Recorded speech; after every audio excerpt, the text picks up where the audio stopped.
বন্ধুরা, আজ নিয়ে চলে এসেছি পাকা আমের পায়েস, জামাই ষষ্ঠী স্পেশাল।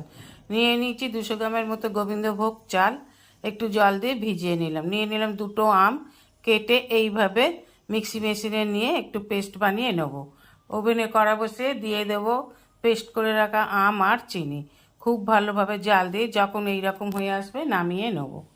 অন্য একটা কড়াইতে দিয়ে দেবো 500 গ্রাম দুধ, দিয়ে দেবো 4টে ছোটো এলাচ, দিয়ে দেবো ভিজিয়ে রাখা গোবিন্দভোগ চাল, চিনি, আর দিয়ে দেবো 1 প্যাকেট গুঁড়ো পাউডার দুধ। খুব ভালোভাবে মিশিয়ে নিয়ে চাল সিদ্ধ হয়ে গেলে দিয়ে দেবো কাজু কিশমিশ।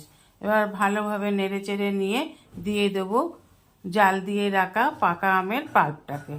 খুব ভালোভাবে নেড়ে চেড়ে নামিয়ে নিলেই তৈরি পাকা আম দিয়ে গোবিন্দভোগ চালের পায়েস।